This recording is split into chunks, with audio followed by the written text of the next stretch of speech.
ఉత్తరాంధ్రలో కుండపోత వానలు ఈదురు గాలులు బీభత్సం సృష్టిస్తున్నాయి.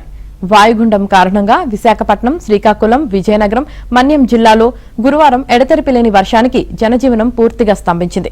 ఈదురుగాలులకు విద్యుత్ తీగపడి విశాఖలో ఒకరు, గోడలు కూలి సిక్కోలు జిల్లాలో ఇద్దరు, మన్యం జిల్లాలో ఒకరు, మొత్తం 4 మృతి చెందారు. సిక్కోలు జిల్లాకు సంబంధించి ఎగున ఒడిశాలోనూ భారీ వర్షాలు కురవడంతో ఆ వరద కూడా జిల్లాను ముంచెత్తింది. వంశధార, నాగావళి నదులు ఉగ్రరూపం దాల్చాయి. నది పరివాహక ప్రాంతాలను దాటి ఇళ్లలోకి నీరు చేరడంతో జనం అతలాకుతలమయ్యారు.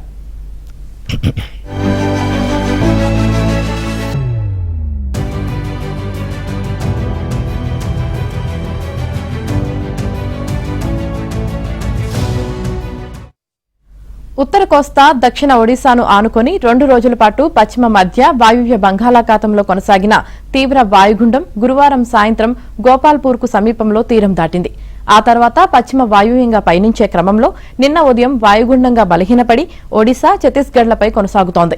దీని ప్రభావంతో నేడు కోస్తా, రాయలసీమల్లో పలుచోట్ల వర్షాలు కురుస్తాయని అల్లూరి సీతారామరాజు, పార్వతీపురం, మన్యం, ఏలూరు జిల్లాలో అక్కడక్కడ భారీ వర్షాలు కురుస్తాయని పేర్కొంది. కాగా అరేబియా సముద్రంలోని వాయుగుండం గురువారం సాయంత్రానికి తీవ్ర వాయుగుండంగా, శుక్రవారం నాటికి తుఫానుగా బలపడింది. దీనికి శక్తి అని పేరు పెట్టారు. నిన్న రాత్రికి తీవ్ర తుఫానుగా బలపడి పశ్చిమ మధ్య అరేబియా సముద్రం వైపు పయనించనుంది. మరోవైపు ఈ నెల 10న బంగాళాఖాతంలో అల్పపీడనం ఏర్పడనుంది. ఇది ఉత్తర కోస్తా, దక్షిణ ఒడిశా వైపు రానుందని వాతావరణ నిపుణులు చెప్పారు.